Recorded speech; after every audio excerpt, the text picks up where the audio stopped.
Hai semua, di video kali ini kita akan coba mengimplementasikan fungsi dari pagination ya pada aplikasi yang sudah kita buat. Nah, pertama mungkin di sini kita ambil dulu atau kita cari dulu untuk komponen yang akan kita gunakan. Nah, komponen yang akan kita gunakan yaitu paginator. Sini kita cek saja.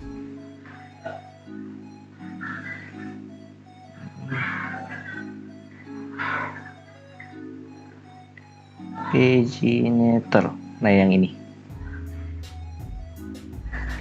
Nah, untuk paginatornya sendiri kita harus import dulu untuk fungsinya, kemudian kita lakukan fungsi paginatornya seperti ini nantinya.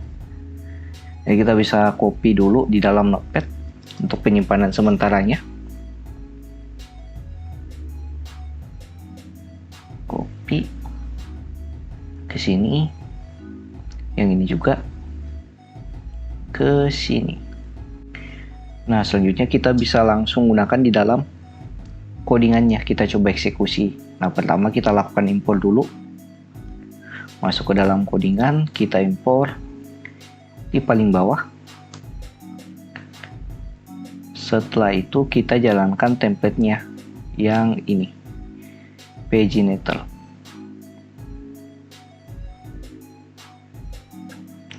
Kita masukkan saja setelah fungsi loadingnya di sini. Kita buat, kita paste ke sini. Nah, selanjutnya di sini ada beberapa props yang dia gunakan, yaitu allow, yaitu limit data yang akan kita tampilkan. Kita gunakan saja 5. Nah, ini kita bisa hapus untuk proper optionnya. Nah, kemudian di sini ada juga yang namanya total record atau total dokumen yang akan kita tampilkan nanti. Nah, di sini kita belum buat untuk datanya ini atau kita belum ada di endpoint-nya. Jadi di sini kita masuk dulu ke endpoint, yaitu bagian backend-nya untuk mengambil berapa jumlah dokumennya nanti. Kita masuk ke controller, question. Di sini kita bisa atur di question all. Kita buat satu variabel yang menampung total dari question-nya. Kita bisa simpan di sini. Const total atau count question sama dengan await, panggil modelnya question, kemudian titik, kita gunakan count dokumen, dan dalam kita bisa gunakan kondisi di mana nanti kita bisa count berdasarkan field kategorinya juga. Jadi di sini kita bisa panggil fungsi query object yang sudah kita buat sebelumnya. Jadi seperti ini. Nah, ini kita tinggal jalankan di responnya. Kita sebut saja di sini total ke count question. Seperti ini ya. Nah, selanjutnya kita coba tampilkan di home.view. Cara menampilkannya kita bisa tampung dulu ke dalam sebuah state.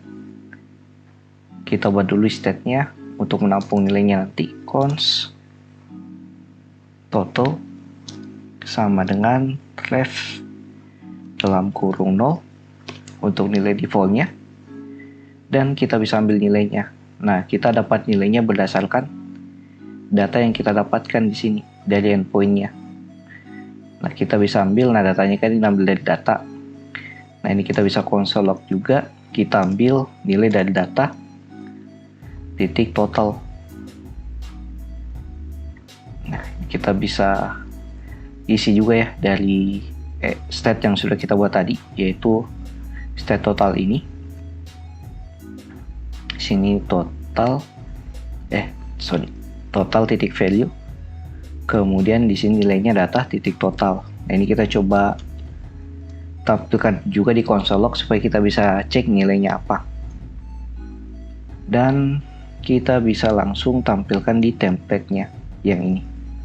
Nah, totalnya di sini kita ambil dari state total record yang ditampilkan, dan di sini juga kita bisa gunakan kondisi jika question length, yaitu lawan dari yang di bawah ini. Atau bisa kita buat juga kayak gini, question nn question length seperti ini. Nah, ini kita coba cek dulu pagination-nya jalan atau tidak. Kita jalankan aplikasi di terminal, npm run dev.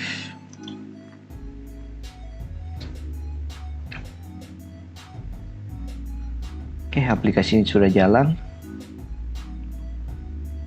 Kita buka langsung. Nah, di sini sudah tampil ya di bagian bawah. Oh ya, belum. Oke, di sini pagination-nya belum tampil, kayaknya ada error. Kita inspect console. Nah, di sini ada yang salah. Question tidak ditemukan atau property question tidak ditemukan. Kita masuk dulu ke codingan. Kita cek. Oh ya, di sini tipe questions. Kita coba cek lagi di web browser, reload. Nah, di sini kita dapat pagination-nya. Dan dengan nilai total yaitu 11 atau 11 dokumen. Nah, tapi kalau kita beralih ke JavaScript contohnya, kita filter berdasarkan question terbaru. Nah, maka nanti sini tampil 9 dokumen totalnya dengan 2 pagination saja, karena tadi kita limit dokumennya cuma 5 yang tampil. Seperti ini. Nah, selanjutnya kita buat fungsi pagination-nya ini berjalan. Nah, kalau kita baca dalam dokumentasi, di sini ada API. Cara kita untuk mengatur page-nya, kita bisa gunakan event bernama page ini. Yang nanti dia akan menjalankan saat page-nya itu terganti atau ada pergantian pada saat di page-nya. Ini kita bisa langsung eksekusi saja, masuk ke dalam codingan lagi. Kita buat fungsi. Di sini dia berupa event namanya page, sama dengan on page. Dan kita tinggal buat fungsi eventnya di scriptnya lagi. Di bawah sini kita buat const on page, sama dengan ambil eventnya. Dan di sini kita bisa cek dulu nilai dari eventnya ini apa-apa saja. Kita bisa console log event, dan mungkin kita hapus saja console log-nya di sini supaya console log-nya tidak terlalu penuh. Kita save, kemudian kita cek, reload. Kita coba tekan tombolnya. Nah, di sini dia akan tampil. Jadi dia masuk ke page 1, tapi kan di sini page 2 ya. Kalau kita masuk ke page 3, nah dia masuknya ke page 2. Di sini page-nya kita bisa tambahkan 1 supaya menyesuaikan dengan nilai yang kita dapatkan dari page ini. Tapi kalau kita masuk ke page 1, dia nilainya 0. Yang ini ya, page sama dengan 0. Ini kita bisa coba olah. Kita masuk ke dalam codingan lagi.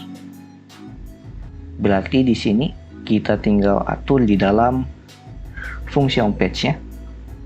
Dan kita bisa atur di all question-nya juga. Di sini kita bisa gunakan default parameter. Jika page-nya tidak diisi, maka nilai default-nya itu 1. Nah, tapi jika terisi, berarti on page-nya sini kita jalankan all question lagi berdasarkan event titik page plus 1. Seperti ini. Jadi nilai dari all question nanti kalau kita isi page-nya diambil dari nilai dari event kita, dari page pagination-nya. Tapi jika tidak, kita tidak isi parameternya, maka nilai default-nya itu 1 dari page-nya. Jadi mulai dari page yang pertama. Dan terakhir di sini kita tinggal atur di params-nya yang ada di sini. Kita tinggal masuk ke param page, ambil dari parameter page yang ada di sini. Kita save, kemudian kita coba cek codingan web browser. Kita reload dulu.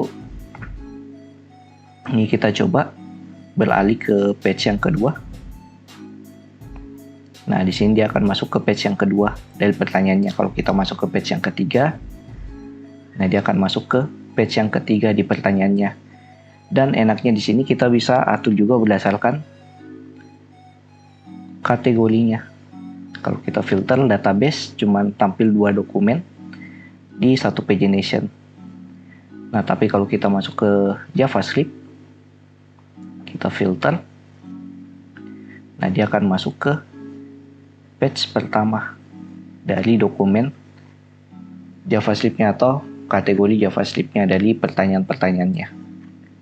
Dan kalau kita masuk ke kategori yang tiada pertanyaannya, contoh Node.js, filter, nah pagination-nya akan hilang karena tadi kita kasih kondisi jika question-nya itu memiliki nilai atau terdapat links-nya atau ada nilai dalam dokumennya. Oke, mungkin sekian sedikit penjelasan untuk pembuatan implementasi fitur dari pagination-nya. Kalau teman-teman punya pertanyaan, silakan masuk saja ke grup Discord yang linknya ada di pin komen. Dan juga kalau teman-teman ada cara yang lebih ringkas cara pembuatan pagination-nya, silakan didiskusikan di link komen. Di video berikutnya kita akan coba untuk masuk ke playlist baru, yaitu untuk pembuatan jawaban dari pertanyaannya. Jadi like video kalau kalian suka, dislike saja kalau tidak. Subscribe bagi yang belum subscribe. See you next video. Have a nice day and bye.